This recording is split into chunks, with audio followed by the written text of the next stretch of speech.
তোমাদের ওয়েলকাম জানাচ্ছি দোলবন্স ব্লগে। আশা করি তোমরা সবাই ভালো আছো। আমি অনেক দিন পর আরেকটা ব্লগ নিয়ে হাজির হয়েছি। তোমরা অনেকে আমাকে বলো আমি কেন ব্লগ করি না। আসলে এখন আগের মতন সময়টা পাই না, তো এই জন্য ব্লগ করা হয় না। তো দিনটা ছিল শুক্রবার, তো ওইটা আমি একটু ফ্রি ছিলাম, তো ভাবলাম আর একটা জায়গায় যাচ্ছিও, তো ভাবলাম যে এইটা নিয়ে একটা ব্লগ করি। তো সেদিন আমরা গিয়েছিলাম চিনাইল পাগলাবাড়ি। এইটা মূলত কালিয়াকৈরের ভিতরে অনেক। তো আমরা দুপুর 1টা বাজে বাসা থেকে বের হয়েছিলাম। দেন একটা অটো নিয়ে আমরা আগে পুরান বাস স্ট্যান্ডে যাব, তারপর সেখান থেকে বাস নিয়ে আমরা কালিয়াকৈরে যাব।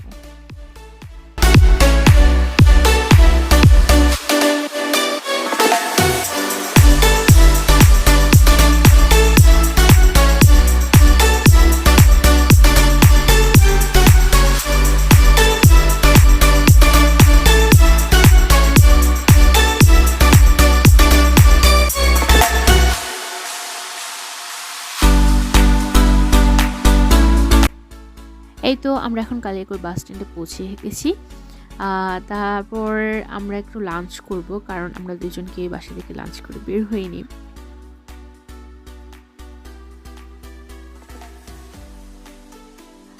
তারপর আমরা একটা হোটেলে গেলাম। দেন আমরা অর্ডার করলাম করলা ভাজি, লইট্টা শুটকি ভর্তা, আর হলো বাইম মাছ ভুনা, আর একটা ছিল মুসুরি ডাল। আমি তাদের বলেছিলাম যে বেগুন ভর্তা বা আদার্স কোনো ভর্তা হবে কিনা, বাট তারা বলছিল যে না, হবে না, আজকে হবে না। তো আমাদের লাঞ্চ এদিকে করা শেষ, এখন বিদায়ের পালা। এখন আমরা রওনা দেব পাগলাবাড়ির উদ্দেশ্যে।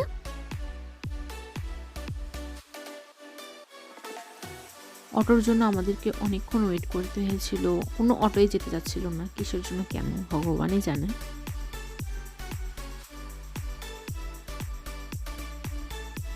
ফাইনালি আমরা একটা অটো পেয়ে গিয়েছিলাম, তো অটোতে উঠে এখন সোজা পাগলাবাড়ি যাব।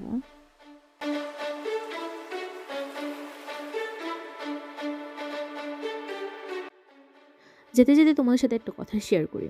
আমাদের গ্রামের বাড়ি কিন্তু কালিয়াকৈরে, কিন্তু দুঃখের বিষয় হলো কালিয়াকৈরে যাওয়া সত্ত্বেও আমরা কালিয়াকৈরের আশেপাশে কখনোই বেড়াতে যেতে পারিনি।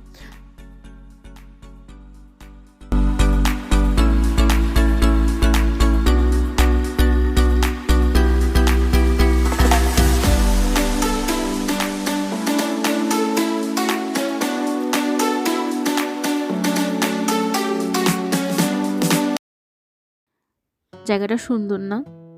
আমার কাছে এত ভালো লেগেছে জায়গাটা, আমার খুব মন চাচ্ছিল যে আমি কিছুক্ষণ এখানে বসে থাকি।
এই তো আমরা এখন পাগলাবাড়িতে এসে পড়েছি। এই মেলাটা শুরু হয় মাঘ মাসের ১ম থেকে। তো আর শেষ হয় মাঘ মাসের শেষে। বাট আমরা যেদিন গিয়েছিলাম আমি শুনেছিলাম, অনেকের মুখে শুনেছিলাম আরও নাকি ১৫ দিন থাকবে এটা। জানি না এখনো আছে কিনা।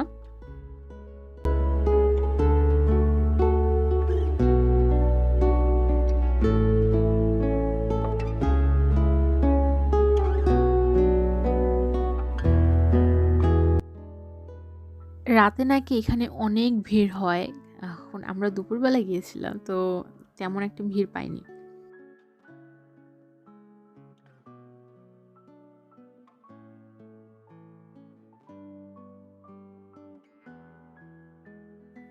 আমি অনেকের কাছেই শুনেছি এই মন্দিরে নাকি যে যেটা মানত করে সেটা নাকি পূর্ণ হয়।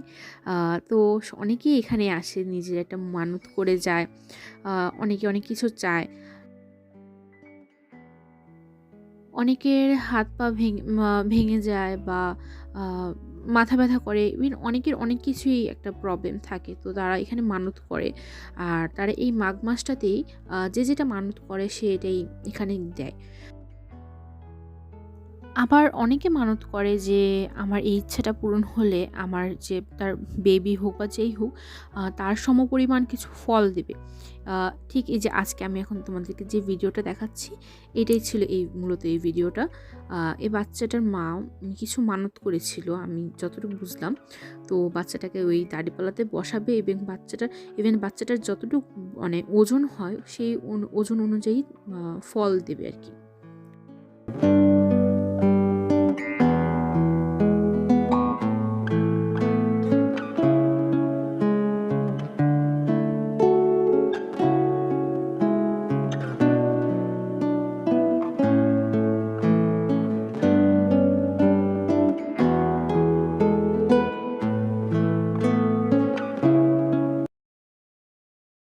মন্দির থেকে বের হয়ে আমরা এখন ২ জন মেলায় ঘুরবো।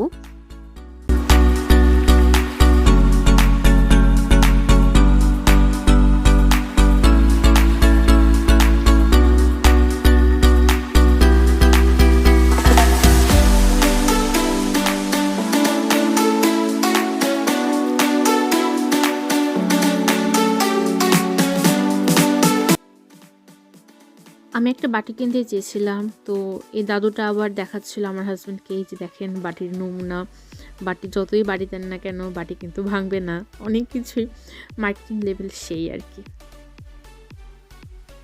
তো পরে আর বাটিটা কেনা হয়নি। আমার হাসব্যান্ড বলছিল যে এখানে অনেক দাম। এটা সত্যি যে মেলায় আসলেই অনেক দাম এখানে। তো অনেক দামাদামি করে তারপর কিনতে হয়। তারপর আমরা সেখান থেকে কদমার দোকানে গেলাম। এত বড় বড় কদমা, তো এগুলো কিন্তু সব চিনি দিয়ে বানানো। আর অনেক ডিজাইনেরও ছিল, ঘোড়ার ছিল, তারপর মাছের, আরও অনেক অনেক ডিজাইনের। তো আমার কাছে এই বাতাসাটা খুব পছন্দ, গুড়ের বাতাসা, কিন্তু কেনা হয়নি। তারপর আমরা মিষ্টির দোকানে একটু ঠো মারলাম। আর এদিকে আমার হাসব্যান্ড আমাকে মানে অনেকক্ষণ খুঁচাইতেছে যে চলো মিষ্টি খাই, চলো মিষ্টি খাই। কিন্তু আমি তো মিষ্টি পছন্দ করি না। তো ও আর মিষ্টি খায়নি। অনেকবার বলছিলাম যে তুমি মিষ্টি খাও, পরে আমাকে বললো যে না, তুমি না খেলে আমি কিভাবে খাবো। তারপর আমি বলছি তাহলে থাক, তোমার আর খেতে হবে না। তারপর একবার ভেবেছিলাম যে ওকে বলবো যে আচ্ছা চলো মিষ্টি খাই, কিন্তু পরে আমার আর ভাল লাগেনি, তাই আমি আর বলতেও পারিনি।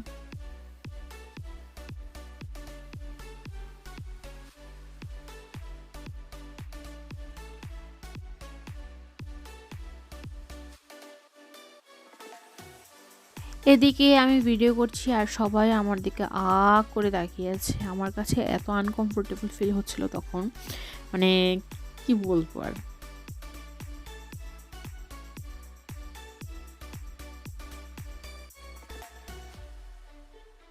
তারপর কালিয়াকৈরের বিখ্যাত পেঁয়াজু কিনেছি।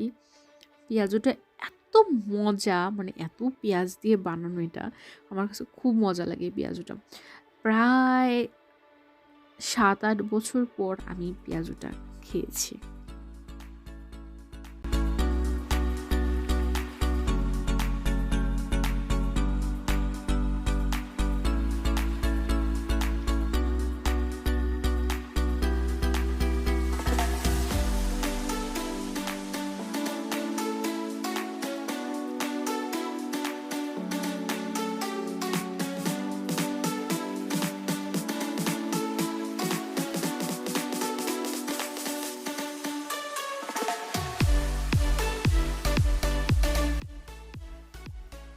তারপর পেঁয়াজু খেতে খেতে আমরা একটু মেলার ভিতরে গেলাম।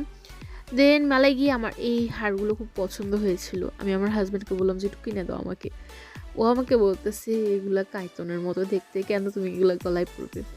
মানে কথাটা শুনে এত রাগ উঠেছিল তখন ওর উপর। মেলার ভিতর আমি একটা মজার জিনিস দেখেছিলাম। জিনিসটা হলো এই যে আমার মাঝে মাঝে মন চায় কি কেউ যদি এখন আমার নিন্দা করে না তখন এগুলোতে তার মাথার মধ্যে ঢিল মারি। তো যেহেতু এখন সংসারে ঢুকেছি তো কিছু সংসারের জিনিসপাতিও কিনলাম।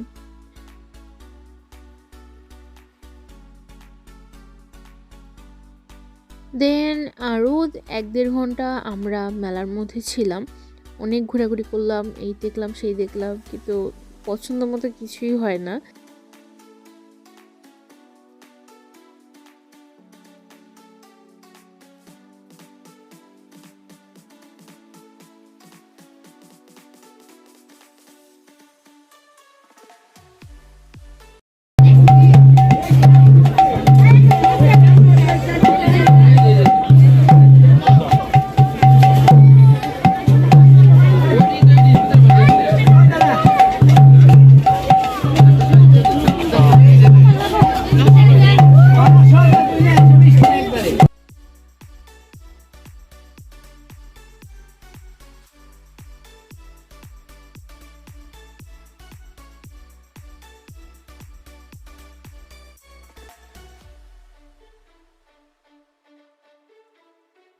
এই তো মেলায় ঘোরাঘুরি করার পর এখন আমাদের বাসায় যাওয়ার পালা।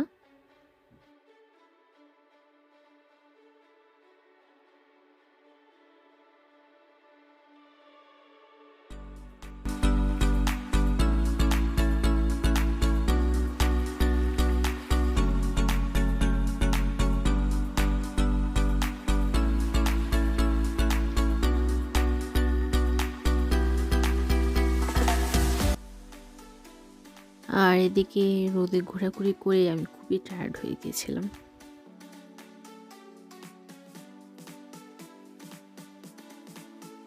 মির্জাপুর এসে তারপর বাসায় যাবো ভাবছিলাম, কিন্তু পরে দেখি বাণিজ্য মেলা নাকি ছিল।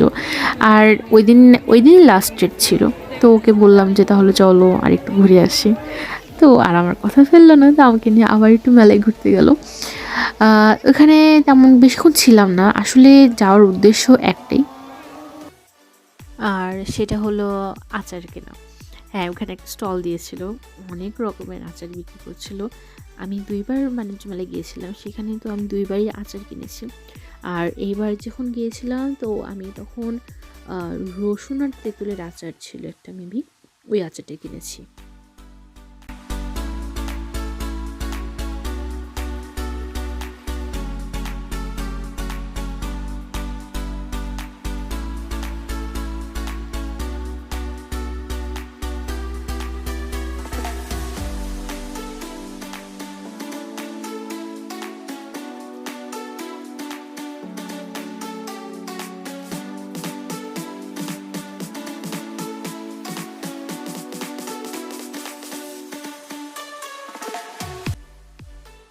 এই সেই নৌকা, যে নৌকায় উঠে আমি আর ও প্রচুর চিল্লাচিল্লি করেছিলাম, বিশেষ করে আমি।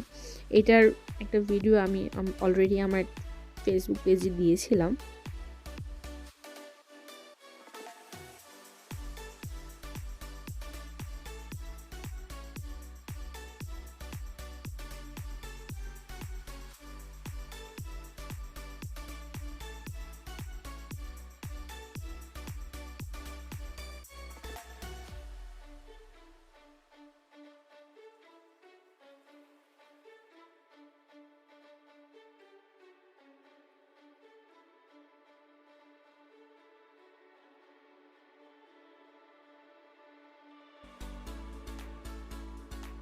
এই মেলায় যে ২বারই আসলাম, আমি ২বার শুধু আচারই কিনেছি, তেমন কিছুই কেনা হয়নি, কারণ আমার এখানে কোনো কিছু ভালো লাগেনি। তো এবার যেহেতু এটা লাস্ট ছিল তো ভাবলাম যে একটা ব্যাগ কিনি, ব্যাগটা পছন্দ হয়েছিল তো একটা ব্যাগ কিনলাম ১৫০ টাকা দিয়ে।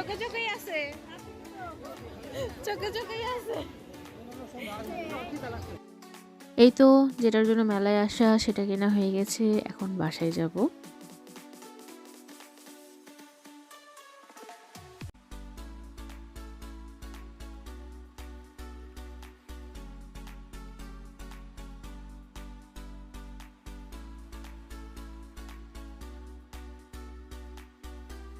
আজকের ব্লগটি এই পর্যন্তই। আশা করি তোমাদের সবার ভালো লেগেছে। ভালো লাগলে অবশ্যই একটা লাইক দিয়ে দিও।